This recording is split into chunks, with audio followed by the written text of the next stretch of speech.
다니엘서 말씀을 쭉 묵상하는 가운데 이제 중요한 부분 70일에 대한 내용들을 쭉 한번 다뤄봤고요.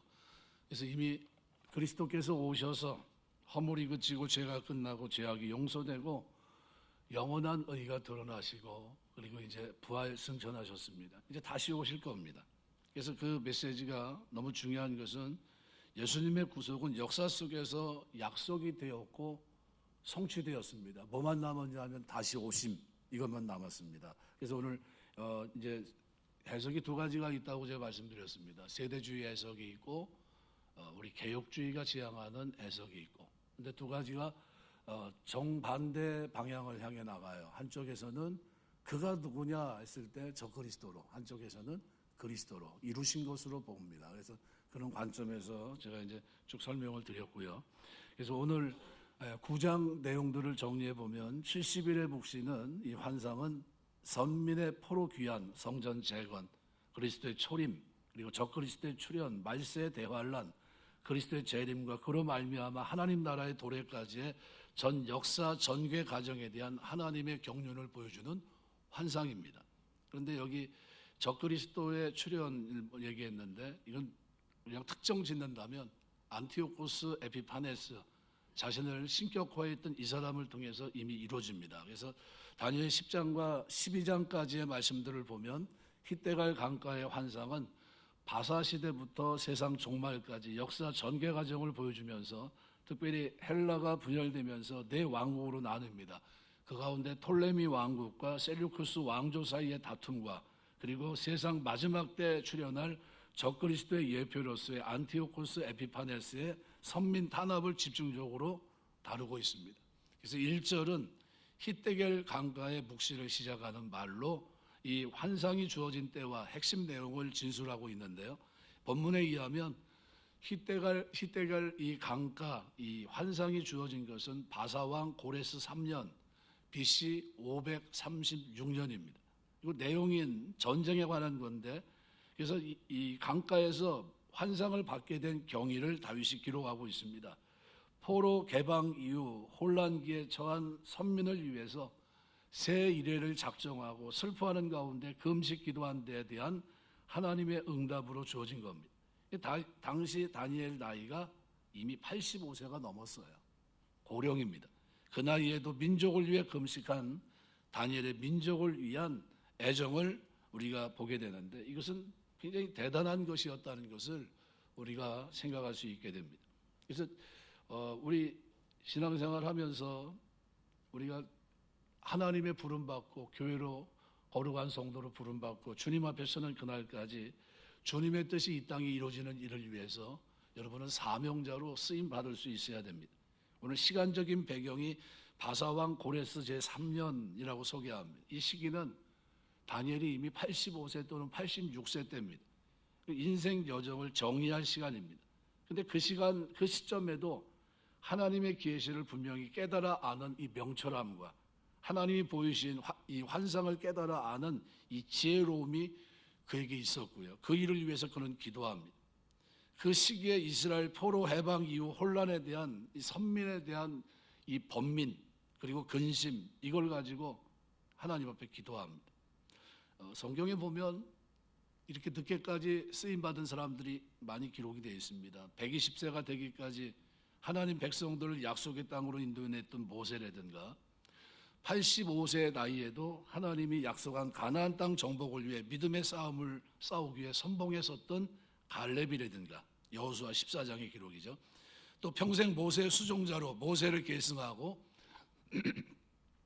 이스라엘을 영도하는 지도자로 사명을 감당하고 결국은 이스라엘의 12지파로 하여금 가나안 땅을 차지하게 살 수 있도록 110세에 이르러 죽기까지 이스라엘을 신앙으로 권고했던 여호수아나, 또는 이스라엘이 원하는 바대로 왕을 세운 뒤 은퇴하에서도 기도하기를 쉬는 죄를 범치 않고 선하고 의로운 도를 가르쳤던 사무엘이나, 굉장히 고령의 나이라는 사실을 우리가 알 수 있습니다. 우리 한국교회사에도 100년 남짓 조금 지나갔지만요, 손양원 목사님 같은 분들은 한국교회가 자랑하고 있는 분입니다. 그분은 설교하시면서 그렇게 얘기했어요. 강단에서 설교하다 죽거나 노방전도하다 죽거나 고요한 곳에서 기도하다가 죽거나 하지 절대로 약사발 들고 앓다가 죽을까 저는 두렵습니다 하면서 기도했던 사람이, 설교했던 사람이 손양원 목사예요. 여러분이 주님 섬기면서 하는 동안 80세, 90세, 100세를 살던 건강하게 살다가 주의 사명 감당하게 되시길 주의 이름으로 축원합니다. 그래서 요한계시록 12장 11절에 보면 우리 형제들이 어린 양의 피와 자기들의 증언하는 말씀으로서 그를 이겼으니 그들은 죽기까지 자기들의 생명을 아끼지 아니하였도다. 여러분이 여러분 생명을 아끼지 않고 쏟아 부어야 될 것이 있는데 그것이 하나님의 뜻이 이루어지는 그 일을 위해서 기도하고 기다리며 경건하고 거룩하게 사는 일입니다. 디모데후서 4장 6절에서 8절을 보면 전제와 같이 내가 벌써 부어지고 떠날 시각이 가까웠도다. 나는 선한 싸움을 싸우고 나의 달려갈 길을 마치고 믿음을 지켰으니 이제후로는 나를 위해 의의 면류관이 예배되었으므로 주곧 의로우신 재판장이 그날에 내게 주실 것이며 내게만 아니라 주의 나타나심을 사모하는 모든 자에게 우리는 성도로 부름받았습니다. 죽는 날까지 이 땅에서 해야 될 일이 있어요. 하나님의 뜻이 이 땅에 이루어지는 일이죠. 우리가 본문을 대하면서 그런 생각을 합니다. 우리가 사는 시대에 말세다 하는 데에서는 이견이 없어요. 그리스도가 곧 오실 거다라는 데도 이견이 없고요. 마태복음 24장 23절에 보면 이렇게 표현합니다. 그때 사람이 너에게 말하되 보라 그리스도가 여기 있다 혹은 저기 있다 하여도 믿지 말라 그랬어요. 우리가 믿는 것은 오직 성경과 그리고 하나님의 말씀뿐입니다. 이 말씀만이 진리입니다. 그날 그리고 그때는 오직 하나님만 아십니다. 우리는 주님 앞에 설 수 있도록 늘 깨어 기도하고 준비해야 돼요. 그런데 안타깝게도 이 죄 문제가 해결되지 않으면 주님 앞에 나아갈 수도 없고 해결되지 않습니다. 그런데 2000년 전에 우리 주님이 십자가상에서 어떤 선언을 하시죠? 다 이루었다라는 거예요. 다 이루신 사인으로 주어진 것이 뭐죠? 성전 휘장 위에서부터 아래까지 찢어진 겁니다. 해달의 가지로 되어 있는 양쪽에 말이 두 필이 양쪽에서 끌어야 문이 열릴 정도로 그렇게 잡아 당겨야 열리는 그 문. 근데 그 문이 위에서부터 아래까지 찢어지면서 이제는 은혜의 보좌 앞에 우리가 어떻게 나아갈 수 있게 된 거예요. 1대1로 1년에 한 번 대제사장이 피를 가지고 속죄한 그 자리로 들어갈 수 있는 유일한 기회 한 번 대속죄일입니다. 근데도 자기 죄가 있으면 끌려 나와요. 그래서 들어갈 때 방울을 달고 들어갔고요. 끈을 메고 들어갑니다. 소리가 안 나면 죽은 거예요. 들어갈 수 없으니까 어떻게 해요? 말이 양쪽에서 잡아 당기고 줄을 잡아서 어떻게 끌어내서 죽은 겁니다. 근데 그 일을 누가 하신 거죠? 예수님께서 이루신 거예요. 다 이루었다. 다 이루셨어요. 그 일을 이루신 것이 그래서 다니엘이 언제요? 2000년도 주님 오시기 전 그때 그 사건을 미리 보면서 어떻게 해요? 주님의 마지막 대환란과 이런 것들을 미리 보고 그가 혼존했던 겁니다. 그래서 이 모든 문제를 해결할 수 있는 길은 예수님 피밖에 없습니다. 요한계시록 22장 14절 보시면 자기 두루마리를 빠는 자들은 복이 있나니 이는 그들이 생명나무에 나아가며 문들을 통하여 성에 들어갈 권세를 받으려 함이로다. 이것이야말로 가장 큰 축복입니다. 그런데 왜 나가지 못하죠? 죄 때문이죠. 예레미야 2장 22절 보면 주 여호와의 말씀이라 내가 잿물로 스스로 씻으며 내가 많은 비누를 쓸지라도 내 죄악이 내 앞에 그대로 있으리니 이 죄 가지고 나갈 수가 없어요. 이 죄가 우리 앞을 가립니다. 하나님 얼굴을 배울 수 없게 했습니다. 근데 이 문제를 이미 누가요? 2000년 전 그리스도의 십자가에서 예수님께서 해결하신 겁니다. 이 피를 흘리기 위해서 하나님께서 한 번을 이 땅에 보내시겠다고 구약은 약속했고요. 마침내 이스라엘은 피 흘려주실 메시아를 간절히 기도하며 기다렸는데 바로 그분이 이 땅에 오셨고요. 그분을 만난 분이 있는데 그분이 안나 선지자예요. 안나. 그러니까 이스라엘은 어떤 약속을 붙잡고 기다렸을까? 바로 메시아에 대한 구약의 예언들입니다. 그래서 하나님은 메시아와 관련된 약속을 하셨는데 메시아는 제일 먼저 구약 창세기서부터 쭉 보면 다윗의 혈통으로 태어날 것을 이미 예고하십니다. 그래서 창세기 49장 보시면 10절에 규가 다윗을 유다를 떠나지 아니하며 통치자의 지파이가 그발사에 떠나지 아니하기를 실로가 오시기까지 이르리니 그에게 모든 백성이 복종하리로다. 이사야 11장 1절 보면 규가 이사야 11장 1절 이새 줄기에서 한 싹이 나며 그 뿌리에서 한 가지가 나서 결실할 것이요. 민수기 24장 17절부터 19절 보면 내가 그를 보아도 이때 일이 아니며 내가 그를 바라보아도 가까운 일이 아니로다. 한 별이 야곱에게서 나오며 한 규가 이스라엘에게서 일어나서 모아블 이쪽에서 저쪽까지 쳐서 무찌르고 또 셋의 자식들을 다 멸하리로다.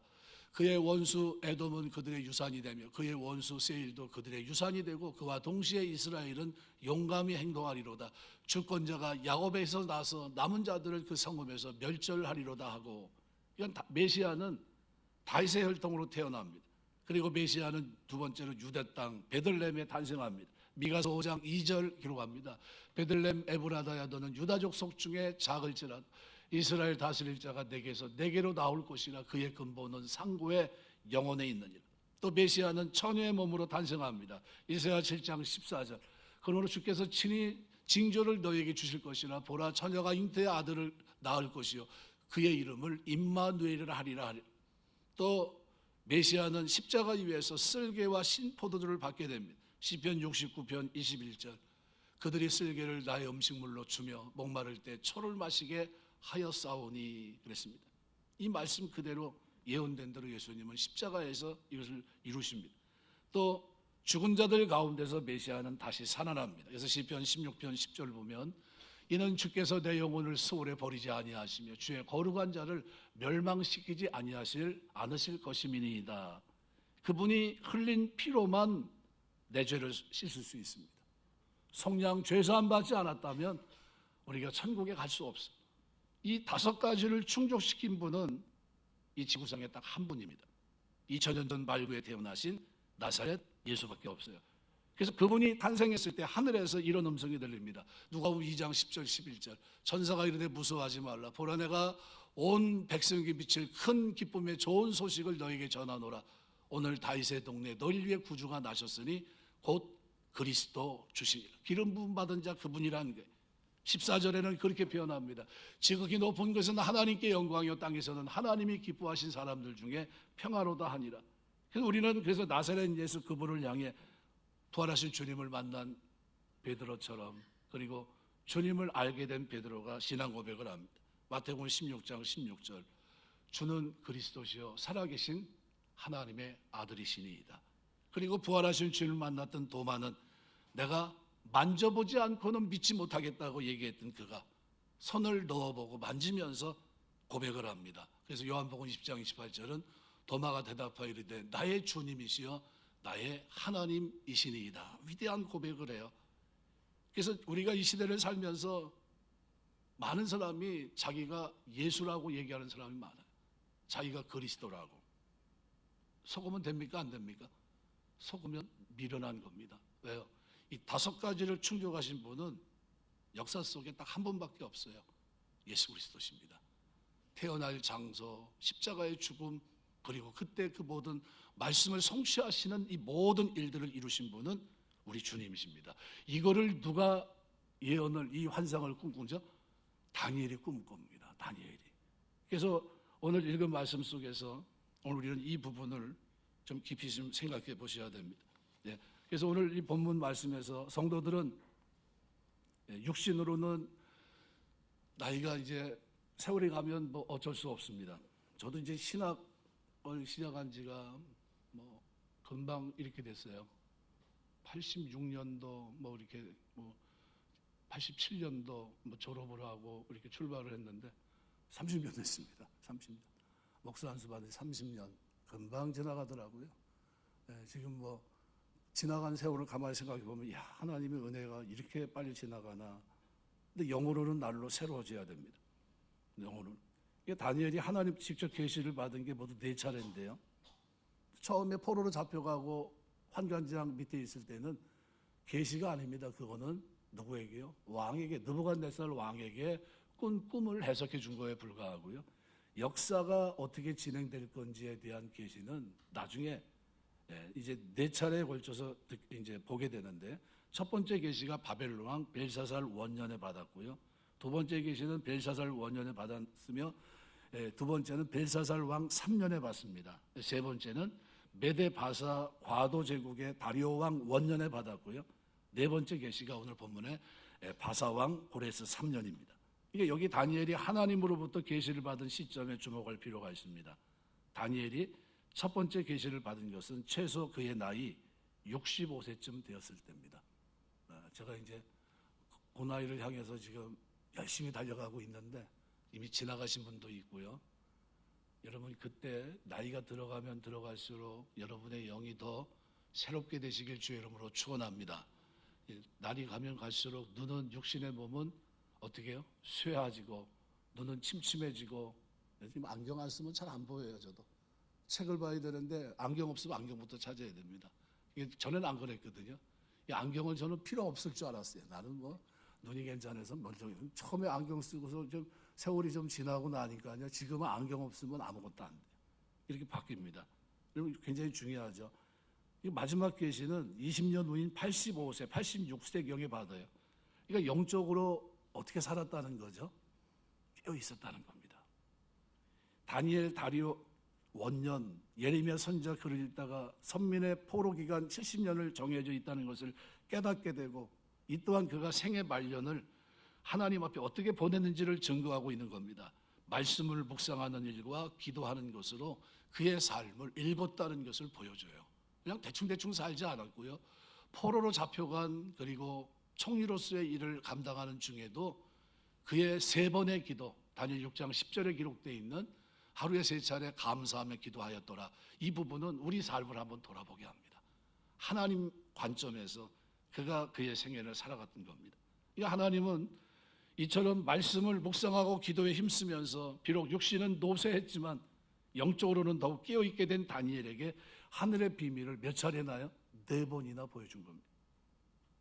노년의 때를 어떻게 보내야 되는지를 우리가 배워야 됩니다. 누가복음 2장 36절 37절에 보면 이렇게 말합니다. 또 아셀리파 바누엘의 딸 안나라는 선자가 있어 나이가 매우 많았더라.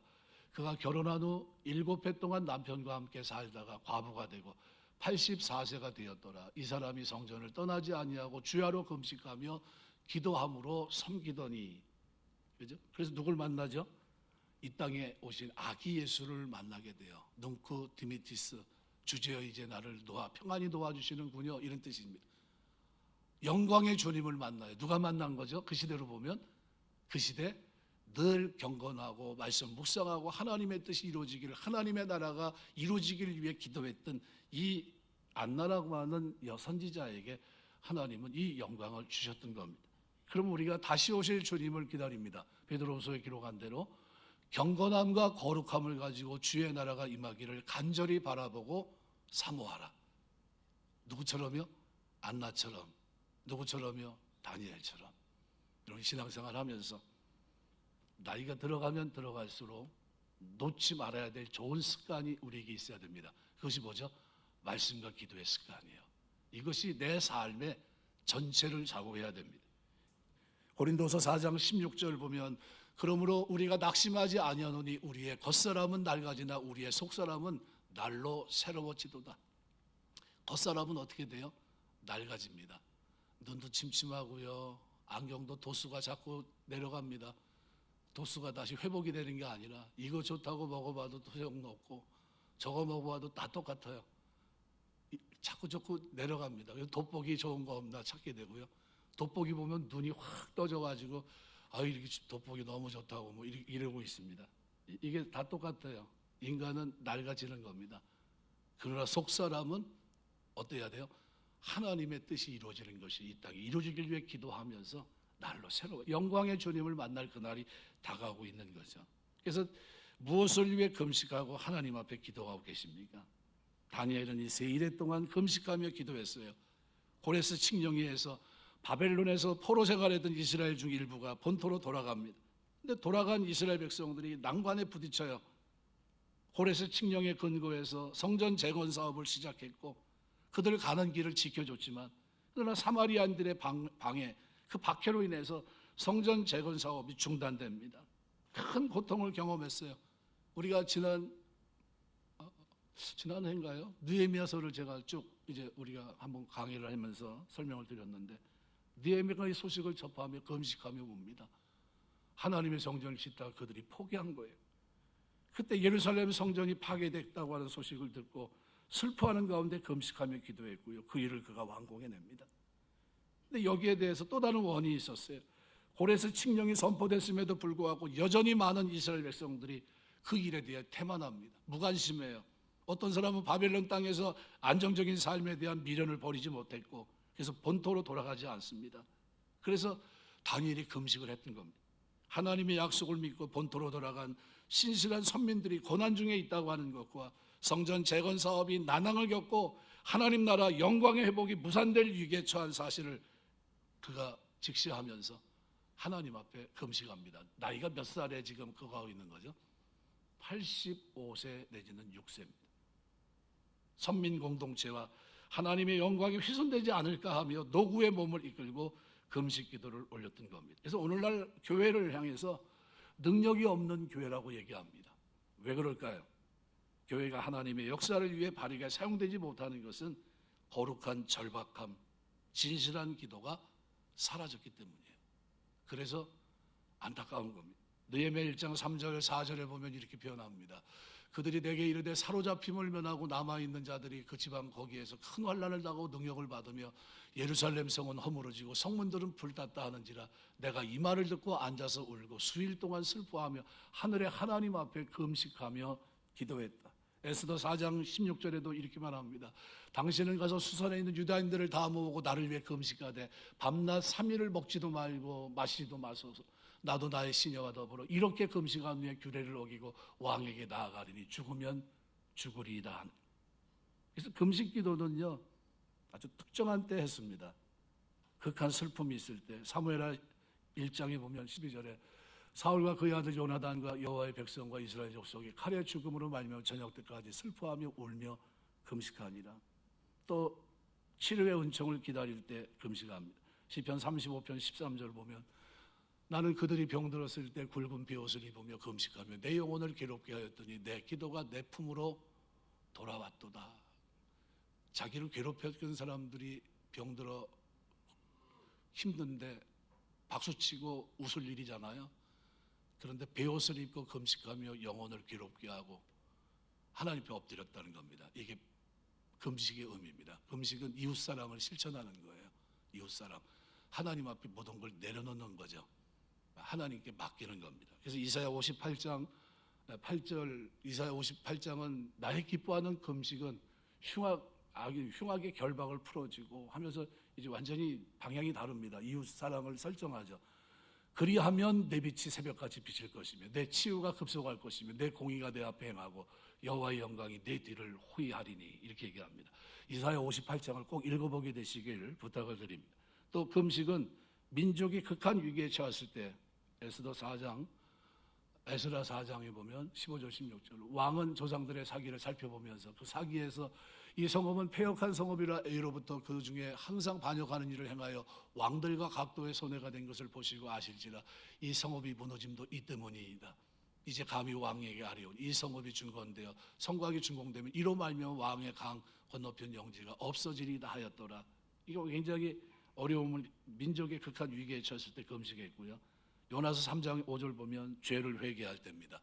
니느웨 사람들이 하나님 믿고 금식을 선포하고 높고 낮은 자를 막론하고 굵은 베옷을 입은지라. 또 사도행전 13장 14장에 보면 안디옥 교회에서 이제 하나님의 일꾼 장로를 세우고 하는 또 선교사를 뽑아 보내는 일을 할 때도 2장 이렇게 주를 섬겨 금식할 때 성령이 이르시되 내가 불러 시키는 일 위에 바나바와 사울로 따로 세우라. 초대교회는요 지도자를 세우고 어떤 사람을 세울 때 온 교회가 같이 금식했어요. 그리고 하나님의 성령이 인도함을 받았습니다. 또 마태복음 4장 1절 2절 보면 새 사명이 시작될 때 그때 예수께서 성령에 이끌려 마귀에게 시험을 받으러 광야로 가서 40일을 밤낮으로 금식하신 후에 줄이신지라. 금식기도예요. 그래서 어떤 상황에 처하든 믿음의 사람은 하나님을 붙들고 끝내 기도합니다. 이사야 55장 16절 17절에 이렇게 말해요. 이사야 55장 16절 17절 말씀에 보면 나는 하나님께 부르짖으니 여호와께서 나를 구원하시리로다. 저녁과 아침과 정오에 내가 근심하며 금식하며 우리가 여호와께서 내 소리를 들으시라. 탄식하리니 그랬어요. 금식하며 탄식하리니. 시편 116편에도 보면요, 2절부터 4절 어떤 상황에 놓여든지 기도해야 돼요. 그의 귀를 내게 기울이셨으므로 내가 평생에 기도하리로다. 사망의 줄이 나를 두르고 수월의 고통이 내게 이름으로 내가 환난과 슬픔을 만났을 때 내가 여호와 이름으로 기도하기를 여호와여 주께 구하오니 내 영혼을 건지소서 하였도라 그랬습니다. 여러분, 우리가 금식해야 된다는 것엔 이견이 없습니다. 히브리 말로 촘이란 단어입니다. 이것은 그 단어 자체에 깔고 있는 그 배경이 절제를 포함하고 있어요. 절제. 거기는 한 가지가 더 포함되어 있는데 이것이 아나라고 하는 단어입니다. 레위기 16장 29절에 보면 이렇게 말씀하거든요. 너희는 영원히 이 규례를 지킬지니라. 일곱째 달 곧 그 달 10일을 너희는 스스로 괴롭게 하고 아무 일도 하지 말되 본토이든 너희 중에 거류하는 거류민들이 그리하라. 스스로 괴롭게 하고. 근데 이 부분이 대속죄일에 23장 27절에 보면 이렇게 표현합니다.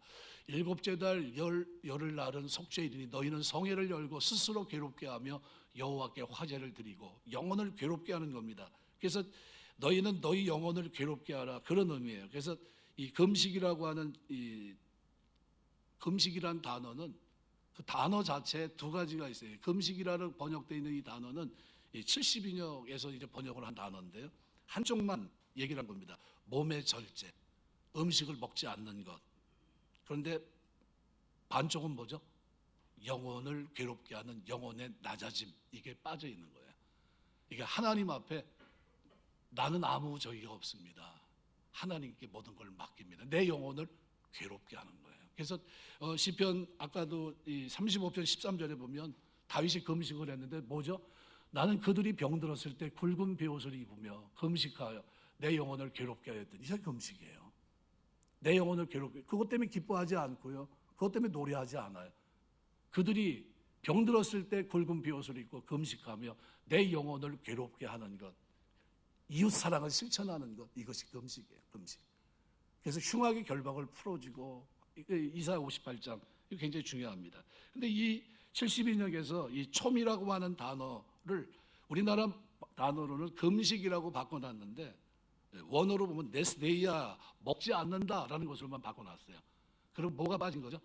반쪽이 빠져 있는 겁니다. 금식의 정확한 원어의 뜻이 그 속에 담겨 있질 않아요. 반쪽에 먹지만 않는 거, 며칠 안 먹었어? 이게 아니죠. 그죠? 거기에는 뭐가 포함되어 있어야 되죠? 아나라고 하는 영혼의 낮아짐, 자신의 모든 것을 내려놓는 이것이 반영이 되지 않았던 거예요. 그래서 금식을 한국교회가 오해를 합니다. 며칠 굶어, 저는 20일까지 굶어 왔어요. 네. 그거는 반쪽 금식이에요. 반쪽. 그러면 20일 동안 뭐 해야 되죠? 흉악의 결박을 풀어주고 이웃사랑을 실천하는 그런 금식이 돼야 되는 것이 맞는 겁니다. 이게 올바른 거죠. 가난한 자를 돌아보고 그리스도의 사랑을 실천하는 이런 거죠. 그래서 이것을 오늘 본문에서 누가 하고 있는 거죠? 85세 노구의 다니엘이 하나님의 환상을 가지고 그 뜻이 이루어져야 되고 그것이 정체되어 있는 모습을 보면서 느헤미야처럼 하나님 앞에 엎드려 맡기는 겁니다. 나에게 능력이 없고 오직 내 영혼을 괴롭히면서 어떻게 해요? 하나님 앞에 절제하고. 그래서 이 금식을 할 때는 보통 한 5가지 정도 이게 있어요. 그걸 절제합니다. 이 절제, 나를 위해 즐겁게 했던 일들을 다 내려놓고 하나님 앞에 엎드리거든요. 그 모습이 오늘 본문의 내용입니다. 그래서 그때 나 다니엘이 세일 동안 슬퍼하며 세일가 차기까지 좋은 떡을 먹지 않고 고기와 포도주를 입에 대지 아니하며 기름을 바르지 아니하고, 그리고 여기에 뭐가 남녀 부부가 있으면 부부는 성관계를 하지 않고 뭐 이런 것들이 한 5가지, 이런 것들을 다 어떻게 해요? 제한하는 겁니다. 그리고 하나님 앞에 엎드린 거죠. 이것이 다니엘이 경험했던 하고 하나님 앞에 나아갔던 금식이에요. 그래서 하나님이 이 기도를 들으면서 오늘 10장에서 우리가 꼭 기억할 것을 2가지만 잠깐 생각하면서, 첫 번째는 우리가 세상은 영적 전쟁터라는 사실을 누구는 알 수 있냐면요, 기도하는 사람은 압니다. 기도하지 않으면요 그냥 그 세상이 좋아요. 1990년도 TV 드라마 내용을 쭉 보면요, 제가 꼭 기다렸던 프로가 있어요. 전설의 고향. 전설의 고향 안 보신 분 있나요? 오늘은 프로가 뭐에 대해서 할까? 예고편이 나오면요 기다려집니다. 전설의 고향. 그 다음에 영화로 강시 보셨죠? 강시 안 본 사람 있습니까? TV 포스터 지나가다 보면 영화 포스터에 보면 강시 이렇게 탕탕탕 뛰는 거 그거 이제 나와서 야 저거 재밌겠다 해서 가서 들여다보고 있었고요. 소설 가운데는 김동리가 쓴 등신불, 무녀도 이게 대표적인데 90년대에 지나면서 전설의 고향도 사라지고 그 다음에 등장하는 게 좀비입니다. 좀비. 뭘 왜곡한 거죠? 죽음에 대한 이해가 달라집니다. 이 귀신이 놀잇감이 된 겁니다. 이 시대가. 대표적인 문화가 할로윈이에요. 할로윈. 뭐죠? 귀신 축제예요. 교회에서 그거 하면 됩니까? 안 됩니까? 하지 말아야 돼요. 그러니까 귀신의 존재를 무시하는 것은 결국 내세에 대한 관심이 사라졌다는 겁니다. 모든 것이 현세에 초점이 맞춰져 있습니다. 즐거움이죠. 죽음 뒤에 오는 심판, 천국, 지옥에 관심이 없는 시대가 우리가 사는 시대입니다. 복음에 관심이 없고요. 세상은 점점 세상만 사랑해져가요. 신앙은 삶의 무료함을 달래주는 도구에 불과하고요. 그러면서 무너진 게 한 가지 있는데 그것이 뭐냐면 경건과 더불어 기도 생활이 무너졌습니다. 기도는 영적인 삶인데 영적 세계에 관심이 없으니까 기도가 식어져 가요. 기도가 식었다고 하는 것은 영적 세계에 대해 점점 관심이 없어지고 있다는 것을 보여줍니다. 그래서 젊은 세대가 교회에서 사라져요. 이유 중에 하나는 뭐죠? 재미가 없다고 표현하지만 그 속에 뭐가 사라진 거죠? 영성이 무너진 거예요. 영적인 것에 관심이 없고 오직 현실에만 관심이 있습니다. 다니엘처럼 역사가 어떻게 마침표가 찍어진다고 하는 것을 알고 있는 사람은 깨어 있습니다. 그 뜻이 이루어지길 위해서 기도하게끔 되어 있습니다. 근데 이걸 잘 모르니까 그냥 세상에 초점이 맞춰져 있어요. 그러니까 젊은 세대가 교회에서 사라지는 이유 중에 가장 큰 이유는 바로 영적인 부분이 무너진 거예요. 여기 관심이 없고 현실에 초점이 맞춰져 있습니다. 그러니까 다니엘이 보여준 하나님의 가르침은 분명합니다. 세상은 영적 전쟁 중이라는 거예요. 사단의 세력이 끊임없이 하나님의 일을 방해합니다. 그래서 예수님께서도 누가복음 10장 17절 18절에 보면 70인이 기뻐하고 돌아와 이르되 우리가 주의 이름으로 귀신이 우리 항복하더이다. 그때 예수님께 이렇게 하면 사단이 하늘로부터 번개같이 떨어진 것을 내가 보았다. 너희가 귀신 쫓아내는 것을 기뻐하지 말고 너 이름이 하늘에 기록된 것으로 인하여 기뻐하라. 이렇게 얘기하세요. 그러니까 전도하는 제자들의 보고에 예수님은 사단이 하늘로부터 떨어지는 것을 보았다고 말씀합니다. 끝난 게 아니라는 거예요. 이제 제대로 이제 계속해서 싸워야 되고 그 싸움은 계속된다는 겁니다. 사도 바울은 그래서 에베소 6장에서 믿음의 싸움이 영적인 것임을 분명하게 강조합니다. 마귀의 관계, 거짓말을 능히 대적하기 위하여 하나님의 전신갑주를 입으라. 우리의 씨름은 혈과 육을 상대하는 것이 아니요 통치자들과 권세들과 어둠의 세상 주관자들과 하늘에 있는 악의 영들을 상대한다. 이게 우리의 싸움입니다. 그래서 의의 흉배를 붙이고 믿음의 방패, 진리의 허리띠, 평안의 복음에 예비하신 성령의 검 말씀을 가지고 이게 전신갑주입니다. 구원의 투구를 쓰고 우리가 뭐를 하죠? 사단과의 계획에 싸워야 된다는 겁니다. 기도는 영적인 세상을 인정하는 사람만이 할 수 있어요. 기도는 영적 세력과의 싸움이고요. 놀랍게도 평생을 기도하고 그리고 기도했던 그에게 보너스처럼 하나님께서 이 땅에 일어날 마지막 일들을 알게 한 다니엘은요, 이 일을 위해 기도를 합니다. 세 일의 동안. 어떤 기도죠? 자기의 모든 신분을 내려놓고 하나님께 맡기고 금식하며 기도합니다. 그런데 다니엘서 10장 13절에 보면 이렇게 얘기해요. 그러나 바사 왕국의 군주가 21일 동안 나를 막았으므로 내가 거기 바사 왕국의 왕들과 함께 머물러 있더니 가장 높은 군주 중 하나인 미가엘이 와서 나를 도와주므로. 무슨 얘기입니까? 사단은 하나님의 일하심을 끊임없이 방해했습니다. 다니엘이 기도했는데 바사 왕국 군주가 21일 동안 막고 있었던 거예요. 미가엘을 보내서 하나님이 그것을 도우셨던 겁니다. 지금 우리는 그러한 시대에 살고 있어요. 기도를 해도 되고 안 해도 되고 그런 시대가 아니라 반드시 해야 되고 반드시 끝까지 잘해야 될 뿐. 이것이 기도입니다. 우리의 싸움은 사단과의 영적 전쟁이에요. 기도하는 신자에게 영적 전쟁에서 이길 수 있는 힘이 승리할 때까지 공급이 됩니다. 다니엘을 통해서 보여준 사실은 늦어도 이기게 하신다는 사실이에요. 21일 동안 금식하며 기도하는 동안에 하나님은 사단을 물리치셨습니다. 미가엘을 통해 사단의 공격을 막아내셨어요. 승리는 하나님의 백성들에게 하나님 주십니다. 사단의 계력이 아무리 거세다 할지라도 무너지는 것은 사단의 나라예요. 복음이 증거될 때 사단이 떨어졌습니다. 그래서 끝내 이기는 것은 주님께서 힘을 주시기 때문입니다. 주님은 다니엘에게, 그래서 다니엘서 10장 18절 19절에 이렇게 말합니다. 또 사람의 모양 같은 것 하나가 나를 만지며 나를 강건하여 이르되 큰 은총을 받은 사람이여 두려워하지 말라. 평안하라 강건하라 강건하라. 그가 이같이 내게 말하며 내가 곧 힘이 나서 이르되 내 주께서 나를 강건하게 하셨사오니 말씀하옵소서. 이 누구죠? 예수님 말, 그리스도를 얘기합니다. 그리스도. 얼마나 큰 위로와 격려가 됩니까? 기도하는 자에게 무슨 위로요? 하나님의 도우시는 위로, 이것이 그에게 임합니다. 다니엘은 이 말씀에 샘을 얻습니다. 오늘 우리도 마찬가지예요. 예수님은 사단을 물리치셨습니다. 그리고 하나님 나라 왕성을 위해서 기다리는 그 기간에 있는 사단의 강력한 도발을 이길 수 있도록 하나님 우리에게 성령을 보내주셨어요. 이제 누구든지 예수 믿는 자에게 성령이 임재하십니다. 그리고 성령이 사단을 이기게 하십니다. 성령이 사단을 반드시 물리치세요. 로마서 8장 26절 이렇게 같이 읽겠습니다. 이와 같이 성령도 우리 연약함을 도우시나니 우리도 마땅히 기도할 바를 알지 못하나 오직 성령이 말할 수 없는 탄식으로 우리를 위해 친히 간구하시느니라. 기도하다 보면요, 나는 기도 이거 하려고 했는데 이상한 데로 끌려갈 때가 있어요. 그게 성령께서 끌고 가시는 겁니다. 그때 그 기도 하셔야 돼요. 성령이 우리를 도우십니다. 사단의 모략을 이기게 하십니다. 기도하는 자에게 주어지는 선물입니다. 기도하는 자는 성령의 도우심으로 사단을 이깁니다.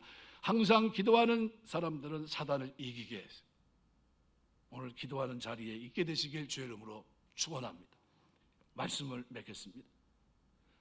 그래서 다니엘서 10장의 내용은 너무나도 중요합니다.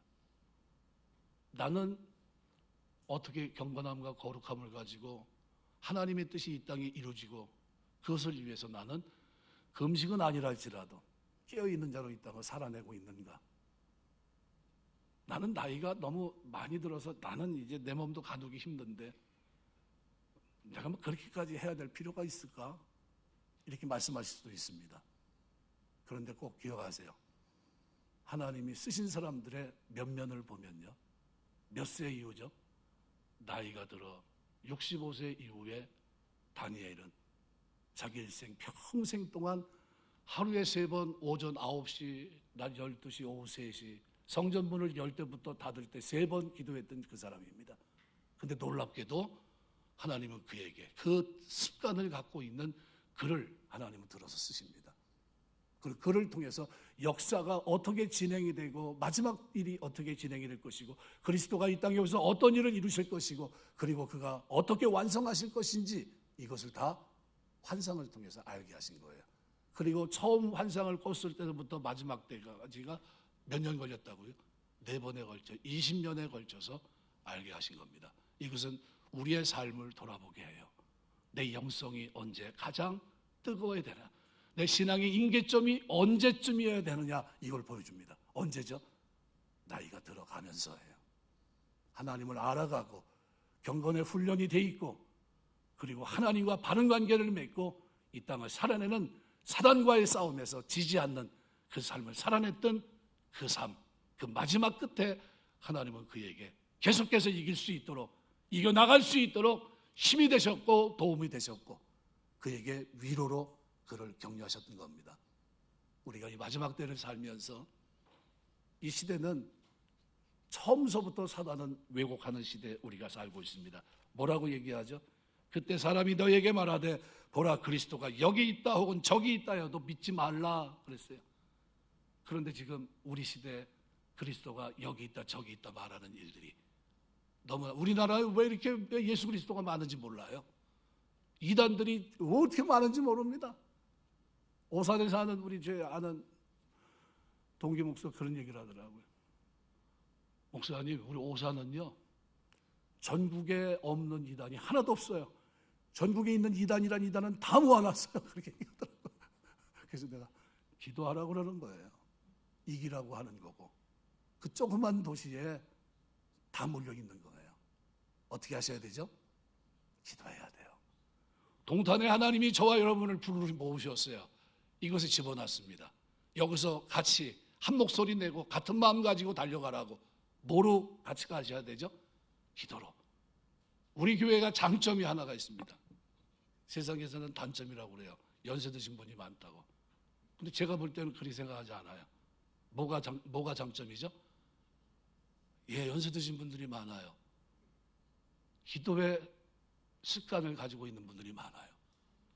이들이 깨어있게 되시길 주의 이름으로 축원합니다. 여러분 기도로 동탄이 사는 거예요. 여러분 기도로 다음 세대가 세워지는 겁니다. 여러분이 눈 감고 있고 여러분이 매달릴 때 이 동탄이 살아나는 거예요. 여러분이 기도를 멈추면 모든 게 멈춰지는 거예요. 기억하세요. 꼭 필요해서 나를 부르셨다는 걸. 내가 한 자리를 차지하고 있는 그 자리에서 기도의 팔을 번쩍 드셔야 돼요. 도우실 겁니다. 함께 하실 것이고요. 반드시 이기게 하실 줄 믿습니다. 그런 축복 속에서 오늘 다니엘의 기도를 여러분이 여러분 마음속에 새기고 나도 그 길을 걸어갈 수 있도록 도와주시고 내 기도의 임계점이 지나간 과거가 아니라 지금 내 눈앞에 있다는 사실을 기억하세요. 하나님은 나를 쓰실 겁니다. 여러분을 반드시 쓰실 줄 믿습니다. 기도하겠습니다.